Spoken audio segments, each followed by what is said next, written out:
Did you know there's a very simple and straightforward way to generate thousands of dollars, thousands every month in cash flow from your investment portfolio?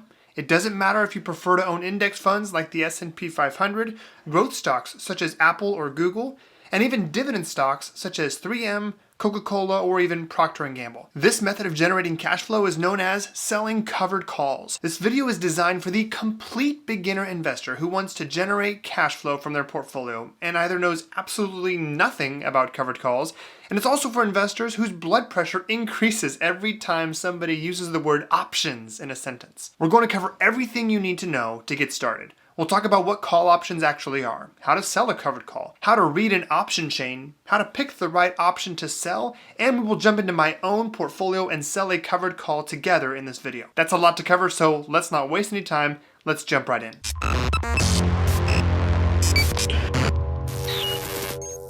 We are starting from the beginning here, so what exactly is a call option? At its core, it's a bet. There is a buyer and there's a seller. The buyer of the option pays money to the seller of the option.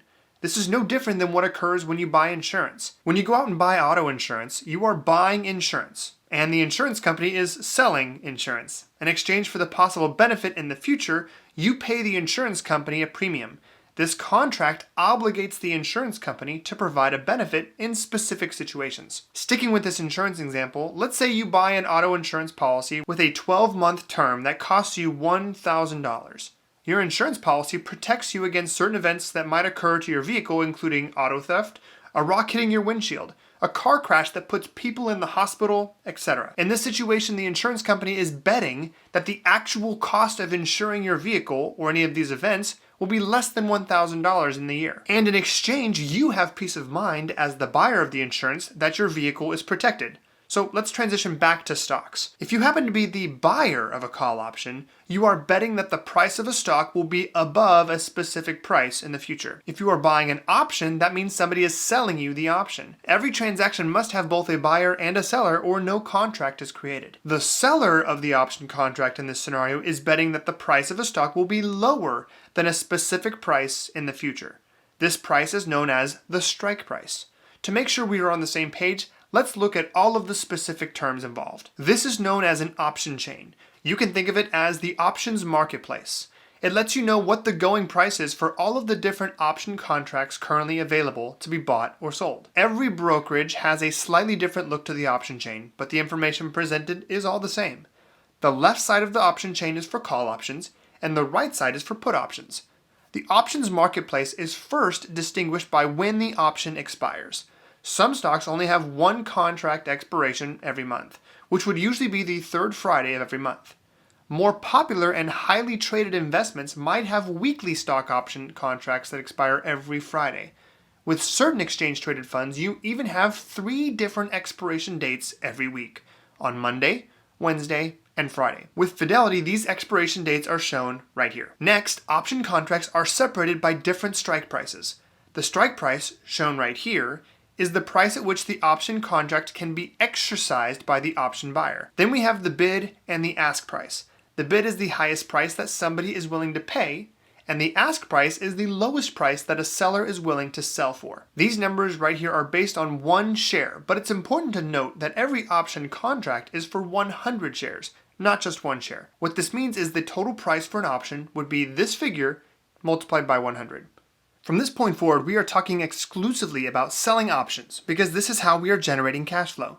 Specifically, we are talking about selling call options. When we sell a call option, we are now under the obligation to sell 100 shares of the stock to the option buyer at whatever the strike price is in the future if the price is at or above the strike price. Let's look at an example. Let's look at Apple Incorporated. AAPL is the ticker symbol. The current price is $140.09 per share. Let's say you think the price of Apple will be below $150 over the next 26 days. We are looking at the option chain for Apple, which expires on November 4th, 2022, which is in 26 days. If we look at the option chain, we can identify the strike price, $150, right here. The bid for this contract is $2.58, and the ask is $2.66. Let's assume that an agreed upon contract would be right in the middle at $2.62.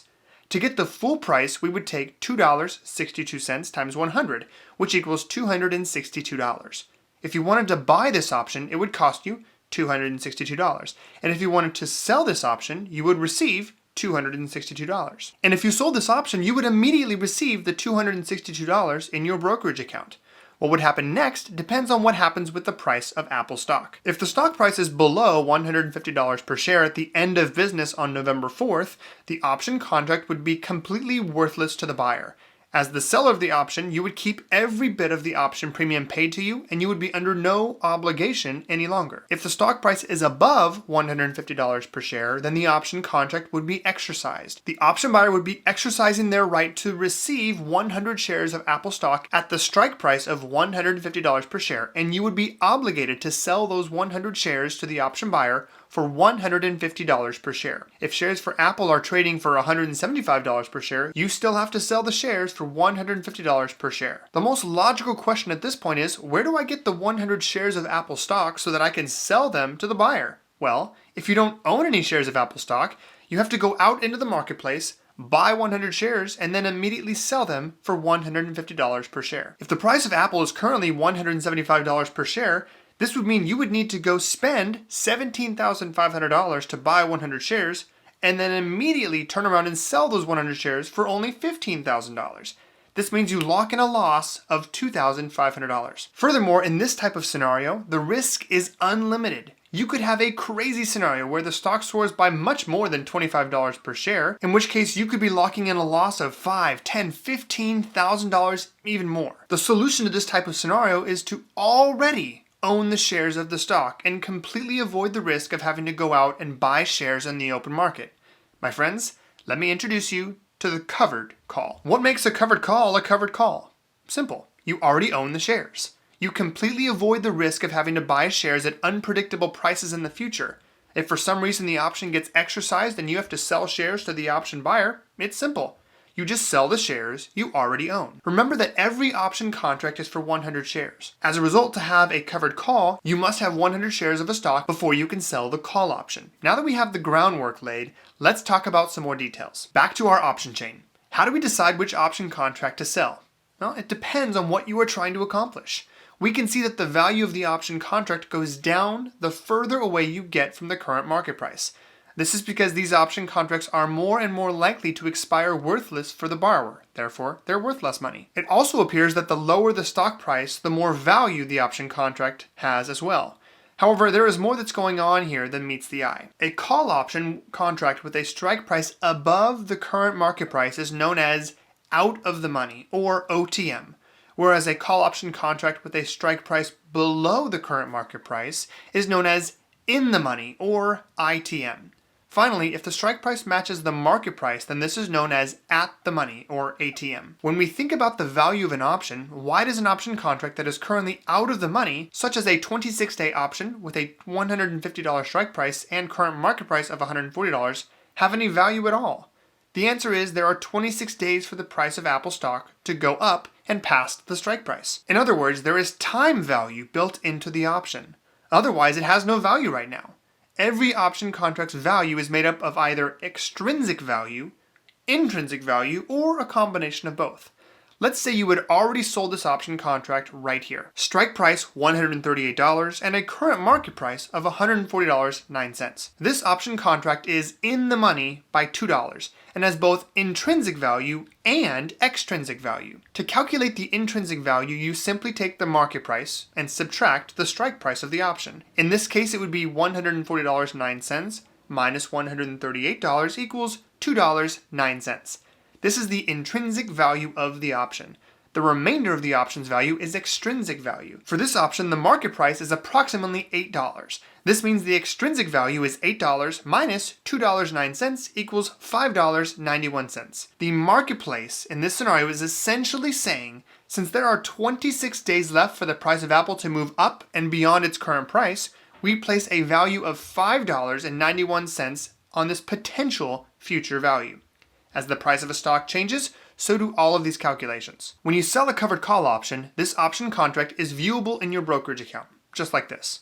Your cost basis, also known as the amount you sold the option for, is listed over here. What's important to know about the option you sold is the value of this option is constantly changing after you sell it. With a covered call option, the option goes up in value as the price of the underlying stock goes up in value, and the option goes down in value if the price of the stock goes down in value. Once you have sold the covered call option, one of three different things is going to happen to get rid of this option. Number one, you hold the option all the way to option expiration and the option expires worthless to the buyer, meaning you keep all of the option premium you initially received. Number two, the option is exercised by the option buyer at some point between now and expiration. You should know that the option buyer can exercise the option at any time after they buy it from you. And then number three, you decide to close your option position early by buying the option back for either a gain or loss. Now this is where some people get confused, so stick with me.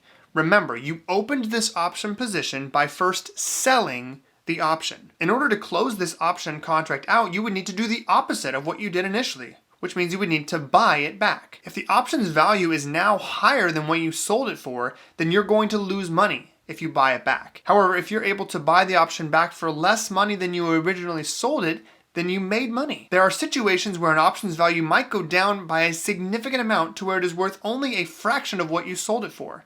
Maybe you sold it for $100 and now you can buy it back for only $5. Most investors would recommend buying the option back at this point because you capture 95% of the profit and you are getting rid of any future obligation on the stock. Now that we have a pretty basic understanding, let's go into my own brokerage account and sell a new covered call on an existing dividend stock in my own portfolio. All right, guys, we're in my brokerage account and one of my sub accounts, and it's time to take a look at a specific order. And to do that, we're going to take a look at Starbucks Corporation, SBUX. Here's the option chain for Starbucks. Currently today it's up $2.47 a share, which is 2.86%, and I recently procured Starbucks at around this same price. If you look at the option chain here, you'll notice there are a few indicators here which we want to be aware of. First off, any dividend payments coming up here, right here. You'll see the ex-dividend date is 11/9. You have to own it before this date occurs in order to receive the dividend, and you've got earnings coming up, which you definitely want to avoid trading through earnings. You can maybe get away with before or far after, but definitely you want to avoid trading through earnings unless you're a very lucky individual. For here, we're going to take a look at a Starbucks option, a covered call.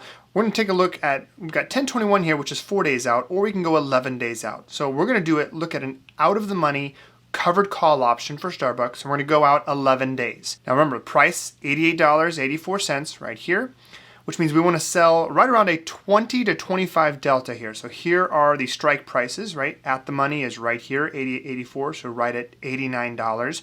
And let's go ahead and come up here. We'll change it to 20 strikes so we can get further out of the money. All right, so here's our 20 delta right around here, $93 per share. So in order for us to get assigned on this and have it exercised, the stock would have to raise up in the next 11 days from $88.79 up to $93. So that's a 21 delta. Here we could go even more conservative and go to a 16 delta, but you'll notice right here to 21 delta, just above 21 delta. The going rate for this is $58 here for the bid and $61 for the ask. So we're going to go ahead and choose this option right here with a $93 strike. And if we want to open up a new position, we would click on the bid here, which seems a little bit backward, but we're going to sell to open. Remember, we're selling to open, and to close this position, we would have to go buy to close. Sell to open, we're going to sell 1. You'll see the bid here, the ask right here, and the midpoint. So we're going to go ahead right at the midpoint. We're going to click there. It's a limit order, meaning that it will not fill this order unless we actually get the price we want. And that'll be good for today only, a limit of 59. So it's $58.35, including a 65-cent fee. We'll go to preview order and we'll go ahead and place our order. And right now the order is open. Right after I clicked here, we went ahead and got filled on that position. Let me go ahead and go to our orders. And now you can actually see this account. You can see the position here. Here's the actual position that I own right here. Starbucks, 100 shares right here. And you can see my paired covered call here, Starbucks $93 call, which expires on October 28th. And for that, we received $58 right here, $58.31. Now, as I mentioned, this price right here, this $63, or last price 63 cents, again, times 100, this price is constantly changing depending on what the price of Starbucks is doing. If Starbucks price is going up, then this is going up in value. If Starbucks price is going down, then this price is going down as well. And as an option seller, we want this option price to go down in value, because eventually if we want to close this position, we actually need to buy to close the option if we're not going to just let it ride through expiration and let it expire worthless. One thing that I also do when it comes to my covered calls is immediately once I have a new position, I immediately open up a trade to close it if my price is reached. Usually for me, it's a profit target of 90%, which means I would need this price here of the option to go down by 90%, and then I would buy it back to close the position. So if I purchased it for $58, we'll call it $60 to rounding, which means that I would need this price to go down from 63 down to 6 cents before I would then close it. So what we can do now is we can actually enter this trade. We'll go here, we will go buy to close, and we will go good until canceled. If it was just good for today, then this order would get canceled once the trading is over for the day. So instead we would change it from time enforced from day until good till canceled. We put our limit price in there of 0.06, meaning that from this point forward, we would get an estimated profit of $52 if in fact we get this order filled at any point between now and expiration. We went ahead and submitted that here, and it's an open trade, and it will stay open for the duration here until it actually gets met or the option gets assigned to me if the price continues to stay above 6 cents per share. Make sure to leave your 2 cents down in the comments below on what you thought about this video. Have a great rest of your day, and thanks for watching.